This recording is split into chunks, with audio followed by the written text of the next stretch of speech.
Il était une fois un vieil homme et une vieille femme dans une petite maison à l'orée de la forêt. Tout dans leur vie se disputait, une seule chose manquait, le vieil homme et la vieille femme n'avaient pas d'enfants.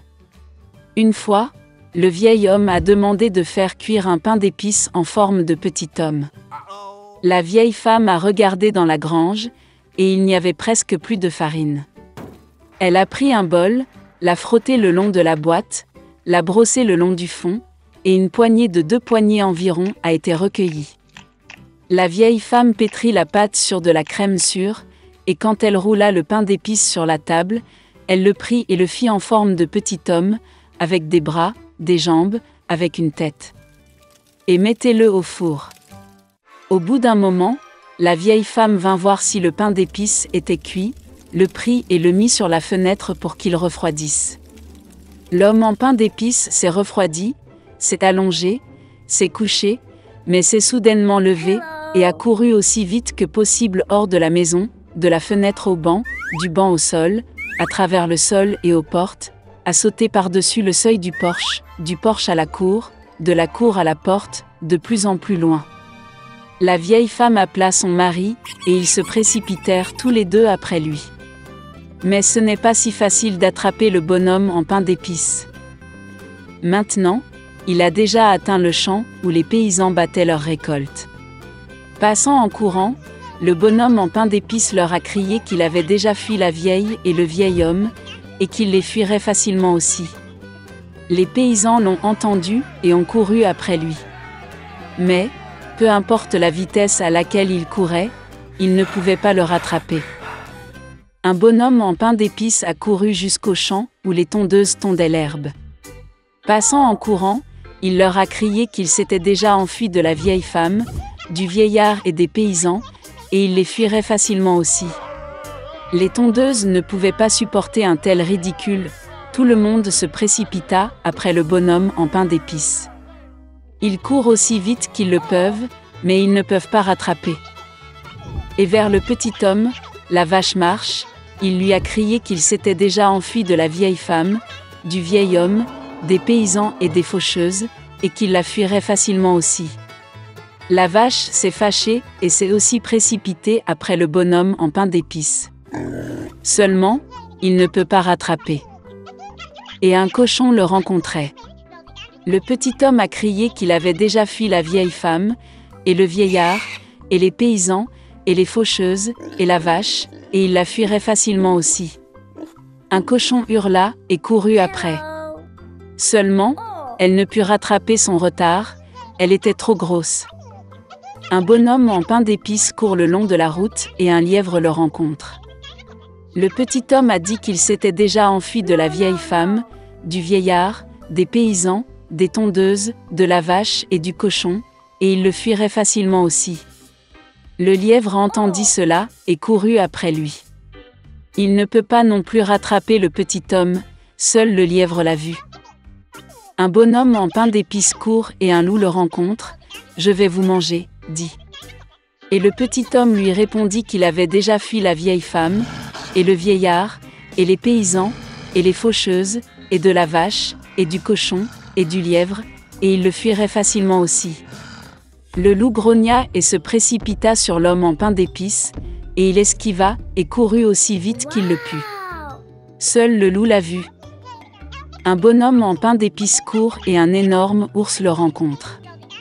Son petit homme n'avait pas peur, mais criait qu'il avait déjà fui la vieille femme, et le vieil homme, et les paysans, et les tondeuses, et de la vache, et du cochon, et du lièvre, et du loup, et il s'enfuirait facilement de lui aussi. Un ours féroce lui tapa du pied et courut après lui. Mais l'ours était trop lent pour rattraper le bonhomme en pain d'épices. Un bonhomme en pain d'épices court et un renard le rencontre. Le renard était très rusé, mais le petit homme ne le savait pas. C'est pourquoi, par habitude, il se mit à crier qu'il avait déjà fui la vieille femme, et le vieillard, et les paysans, et les faucheuses, et de la vache, et du cochon, et du lièvre, et du loup, et de l'ours, ce qui signifie il la fuira facilement aussi. Le renard a écouté la fin, et a dit qu'elle était très vieille, n'a rien entendu. Elle s'approcha du petit homme et lui demanda de le répéter. Obéit à son idiot de bonhomme en pain d'épices et recommença à se vanter. Le renard a écouté la fin et a dit qu'elle n'avait toujours rien entendu.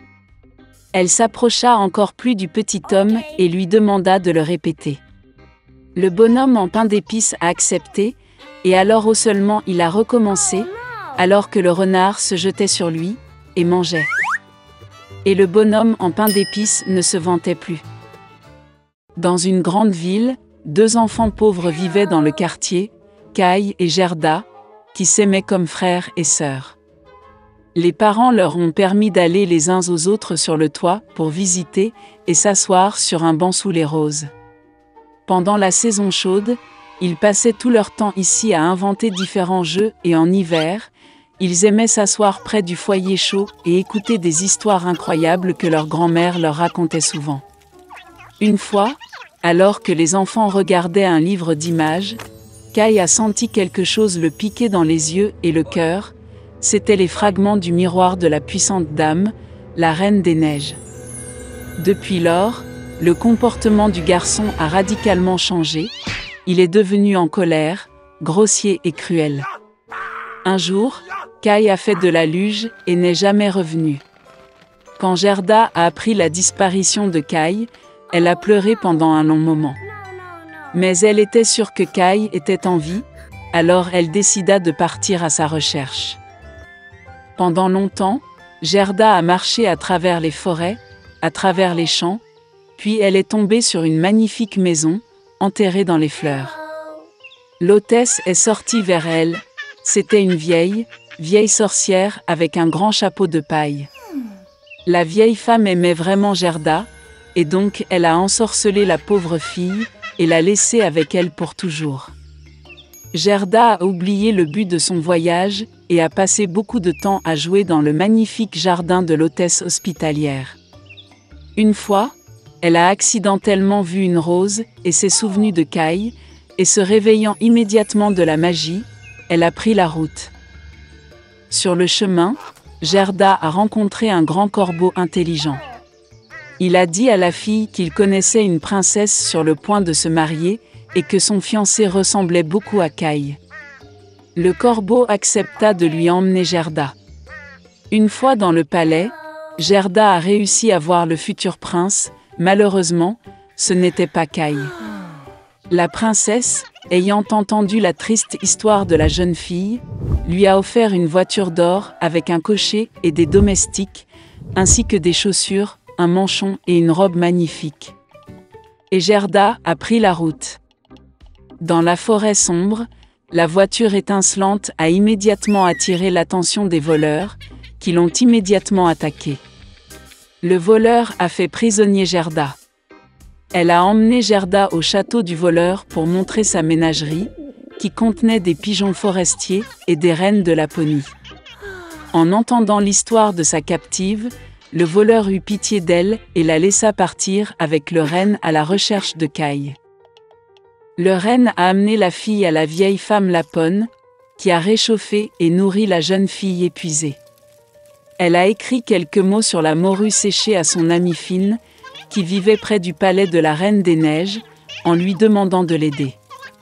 Elle expliqua à Gerda que la raison du mauvais comportement de Kai était les fragments du miroir qui frappaient son cœur et ses yeux, et il ne serait jamais le même si la glace n'était pas fondue par le pouvoir d'un cœur chaleureux et aimant. Gerda se rendit au palais de la Reine des Neiges. Toute seule, personne n'osa s'approcher de la maison de la puissante dame. Elle était très froide et effrayée. Se retrouvant dans le château, Gerda fut surprise de voir à quel point il était froid, désert et mort. Bientôt, elle remarqua Kai, qui devenait complètement bleu, presque noirci par le froid. Le garçon s'est assis dans un coin et a essayé de mettre le mot « éternité » hors des glaces, car dans ce cas, il aurait reçu le monde entier et une paire de nouveaux patins en cadeau de la Reine des Neiges. Gerda se précipita vers Kai, le serra fort dans ses bras et se mit à pleurer. Avec ses larmes chaudes, elle fit fondre l'éclat coincé dans le cœur du garçon. Après avoir ramassé Kai a également commencé à pleurer, et le deuxième éclat a coulé de ses yeux avec des larmes. Comme ils étaient heureux de se voir. Mais il n'y avait pas de temps pour la joie. Ils ont dû sortir du palais de glace avant le retour de la Reine des Neiges. Lorsque Kai et Gerda sont finalement sortis du royaume de la Reine des Neiges, ils se sont dépêchés de rentrer chez eux. Sur le chemin du retour, ils ont rencontré tous les amis qui ont aidé Gerda dans sa recherche. À la maison, leur rose fleurie préférée les attendait, et tout ce qui se passait fut vite oublié par eux, comme un rêve lourd.